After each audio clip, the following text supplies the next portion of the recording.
Et bonjour tout le monde. J'ai eu envie de vous proposer cette année un calendrier de l'Avent un peu particulier parce que j'aime bien le calendrier de l'Avent, je trouve ça marrant.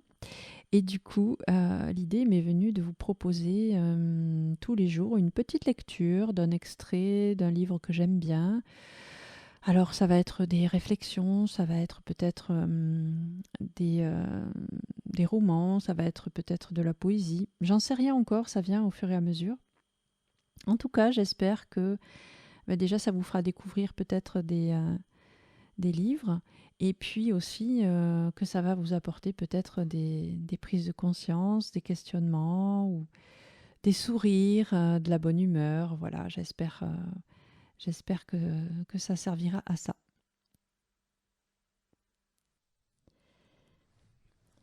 Alors aujourd'hui, je vais vous lire un extrait de L'Alchimiste de Paulo Coelho.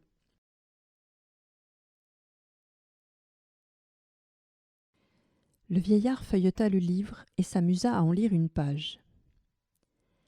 Le berger attendit un peu et l'interrompit de la même façon qu'il avait été interrompu par lui. « Pourquoi me dites-vous ces choses ?»« Parce que tu essaies de vivre ta légende personnelle et que tu es sur le point d'y renoncer. »« Et vous apparaissez toujours dans ces moments-là ?»« Pas toujours sous cette forme, mais je n'y ai jamais manqué. Parfois j'apparais sous la forme d'une bonne idée, d'une façon de se sortir d'affaire. D'autres fois, à un instant crucial, je fais en sorte que les choses deviennent plus faciles. Et ainsi de suite. Mais la plupart des gens ne remarquent rien. » Il raconta que, la semaine précédente, il avait été obligé d'apparaître à un prospecteur sous la forme d'une pierre. L'homme avait tout abandonné pour partir à la recherche d'émeraudes.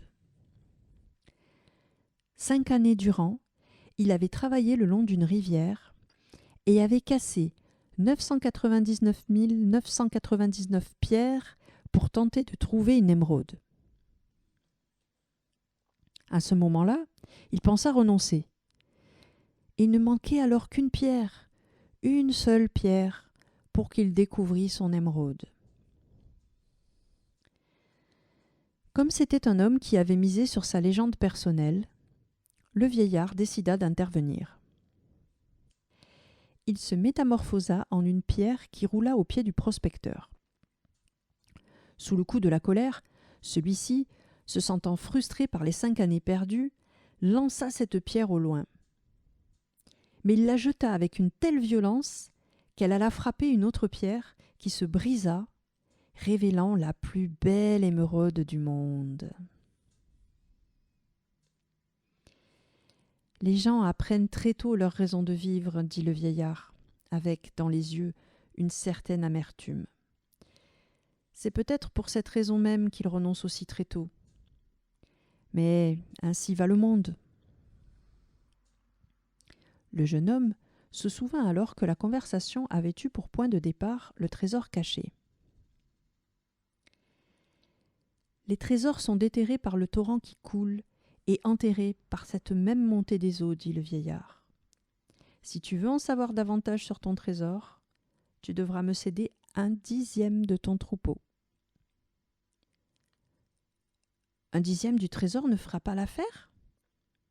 Le vieil homme se montra déçu. Si tu t'en vas en promettant ce que tu ne possèdes pas encore, tu perdras l'envie de l'obtenir. Le berger lui dit alors qu'il avait promis 1/10 du trésor à la gitane. « Les gitans sont malins, » soupira le vieux. « De toute façon, il est bon pour toi d'apprendre que, dans la vie, tout a un prix. C'est là ce que les guerriers de la lumière tentent d'enseigner. » Il rendit son livre au jeune homme. « Demain, à cette même heure, tu m'amèneras 1/10 de ton troupeau. Je t'indiquerai comment réussir à trouver le trésor caché. Allez, bonsoir. » Et il disparut par l'un des angles de la place.